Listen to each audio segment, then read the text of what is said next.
Tim SAR masih berjuang mengevakuasi 8 korban kecelakaan helikopter rombongan Kapolda Jambi. Sejak kejadian kemarin hingga sekarang, faktor cuaca yang tidak begitu baik menjadi begitu terasa di sekitar Kerinci hingga dilakukan pendaratan darurat. Apa yang sebenarnya terjadi jelang pendaratan darurat kami akan tanyakan ke pengamat penerbangan Alvin Lee. Selamat petang Pak Alvin, terima kasih untuk bergabung bersama kami di Kompas Petang dan juga sudah bergabung bersama kami Brigjen Ahmad Ramadan, Karopenmas Divisi Humas Polri, tapi kita masih akan menantikan sambungan dengan Brigjen Ahmad. Kita akan ke Pak Alvin terlebih dahulu. Pak Alvin, ini kan BMKG mematok jam 8 malam untuk upaya evakuasi para korban. Kalau dari pengamatan Anda, evakuasi korban melalui jalur udara seperti apa probability-nya? Ya, yang pertama evakuasi itu prinsipnya harus melindungi juga petugas-tugas yang melakukan evakuasi ya. Jadi jangan sampai membahayakan petugas yang melakukan evakuasi. Kedua, proses evakuasi ini harus terkoordinir dan mempertimbangkan faktor cuaca, jarak pandang, kemudian juga dukungan-dukungan logistik termasuk dukungan medisnya.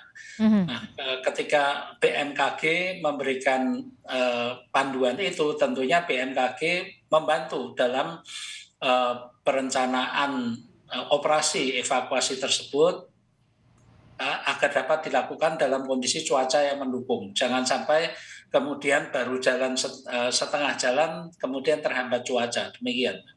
Mhm. Oke, Pak Alvin, ini kan dengan kondisi korban yang mengalami luka, disebutkan pula bahwa upaya penyelamatan melalui jalur darat akan sulit dilakukan. Jadi lebih memilih jalur udara. Tapi kontur perbukitan sekitar 30-40% kemiringan ini apakah akan menyulitkan tim evakuasi? Tentunya jalur darat ini akan sangat sulit ya, karena kondisi kan hutan dan bukit miring juga.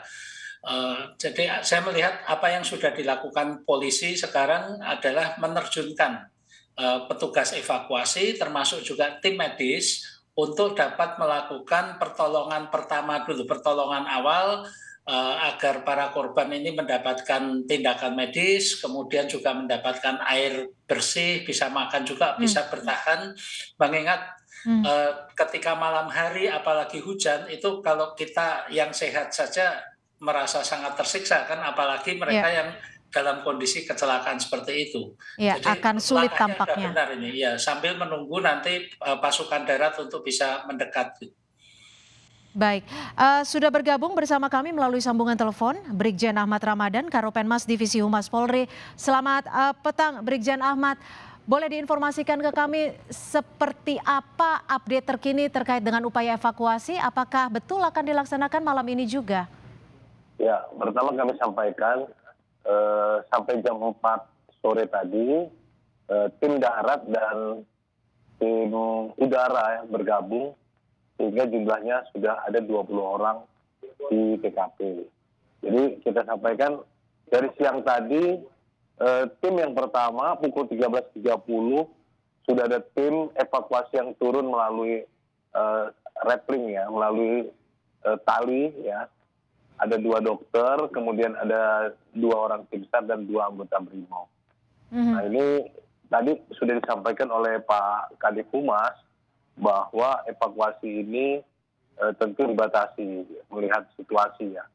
Tentu juga batas maksimal maksudnya jam 8 malam. Namun bila situasi tidak memungkinkan ya, saat ini update terakhir situasi cuaca sangat tidak mendukung ya, sehingga saat ini pun sedang dihentikan untuk sementara ya. Artinya kita fleksibel Mbak, artinya itu batas paling akhir jam 8. Mhm. Dari Namun informasi terakhir Pak Ramadan, ini kecelakaan ini apa yang menjadi penyebabnya? Apakah sudah didapatkan informasi terkait hal ini? belum Mbak, artinya kita masih fokus dalam evakuasi ya. Artinya nanti apakah penyebab ini kecelakaan, namun ya, informasi awal yang kita terima, faktor dari kecelakaan ini adalah dari cuaca ya. karena faktor cuaca sehingga heli dengan terpaksa harus mendarat secara darurat ya.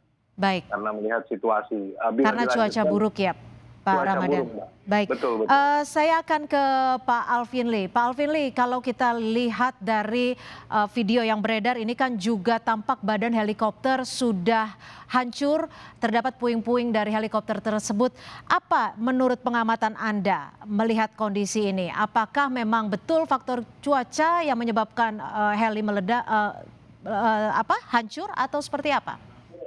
Ya, kalau heli hancur itu kelihatannya karena impact ya.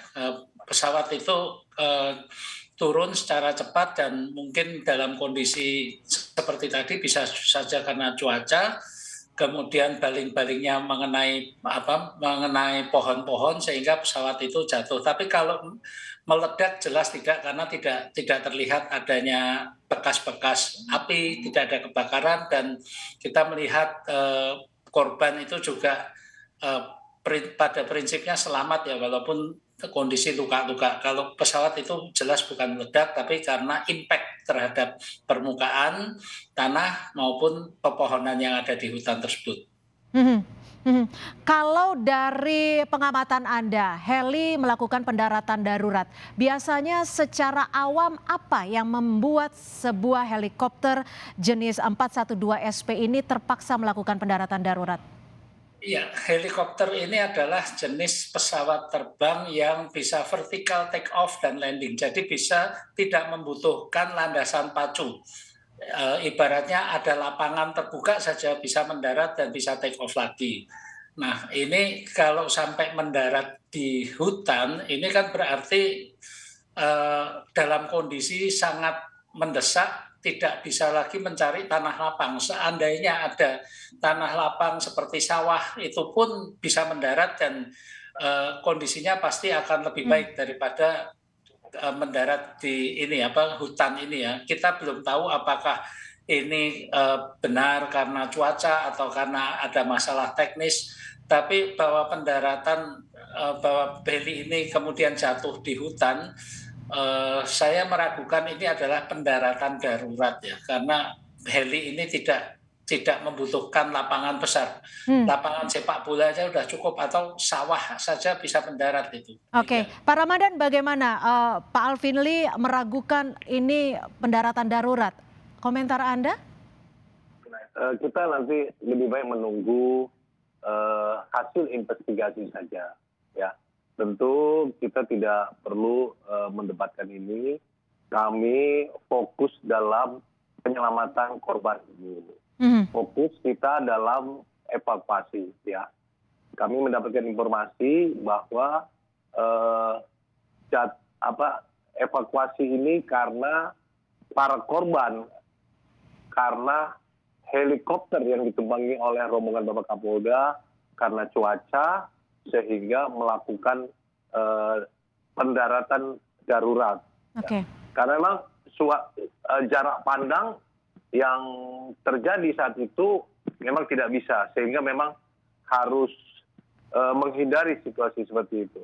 Sekali lagi masalah insiden ini ya kita nanti menunggu hasil proses investigasi. Kalau untuk maintenance recordnya helikopter ini seperti apa, Pak Ramadan? Kami sampaikan bahwa informasi setiap penerbangan tentu SOP-nya ada. Ketika mau melakukan penerbangan, helikopter milik Polri ini harus dinyatakan siap untuk terbang. Ya, tentu bila tidak siap untuk terbang, tentu tidak akan berangkat. Ya. Jadi kondisi pada saat terbang, waktu berangkat, kondisi adalah layak untuk terbang. Oke, Pak Alvin, seperti diketahui jenis Bell 412 SP dengan registrasi 3001 ini kalau tidak salah diproduksi sekitar tahun 80 hingga 90-an. Apakah pembuatan di tahun itu cukup aman atau cukup layak terbang? Iya, inilah yang saya ingin luruskan ya, bahwa usia pesawat itu tidak terkait dengan kelaikan terbangnya. Jangankan yang produksi tahun 80, produksi tahun 50, 60 pun kalau perawatannya disiplin, itu akan tetap layak untuk diterbangkan. Jadi tidak ada kaitan antara usia pesawat dengan kelaik terbangannya. Yang dilihat adalah disiplin perawatan pesawat tersebut. Baik, Demikian. jadi faktor maintenance menjadi salah satu upaya agar setiap helikopter bisa laik terbang. Saya akan ke Pak Ramadan. Pak Ramadan, ini kan kita masih menunggu apakah betul evakuasi akan dilakukan. Jika memang evakuasi dilakukan, apakah betul satu-satunya yang paling memungkinkan adalah melalui jalur udara? Dan nanti metodenya akan seperti apa? Artinya yang disampaikan oleh Pak Kadif Humas tadi, yang paling efektif adalah melalui evakuasi udara. Karena apa? Untuk menuju ke lokasi dari Jambi, ke lokasi tersebut membutuhkan waktu lebih dari 10 jam. Ya. Sehingga memang kita lihat ini udah hari kedua untuk segera ya membawa korban untuk menolong jiwa para korban insiden ini. Ya. Artinya jalur darat maupun udara sudah ditempuh, tim evakuasi dari darat dan udara juga sudah berada di lokasi. Yang pertama dilakukan adalah untuk menyelamatkan korban. Dalam hal ini Bapak Kapolda kondisi ya yang lebih dari yang lain ya, yang perlu mendapat atensi ya, karena diinformasikan awal bahwa tangan kanannya patah. Gitu. Baik, Pak Ramadan, jika upaya penyelamatan dilakukan melalui jalur udara, helikopter jenis apa yang nanti akan diterjunkan? Tentu pasti akan menyesuaikan ya, helikopter yang jelas kita menyiapkan ada 6 helikopter ya, 2 helikopter dari Baharkam, 1 helikopter dari Polda Sumatera Selatan yang di BKO-kan, kemudian 1 helikopter dari Basarnas, dan 1 helikopter dari TNI AU, ditambah 1 helikopter milik swasta. Oke, ini jenis yang sama dengan helikopter yang mengalami kecelakaan atau dengan kapasitas yang lebih besar? Ada yang berbeda ya, ada yang lebih berbeda. Yang besar adalah yang dari Baharkam. Ya.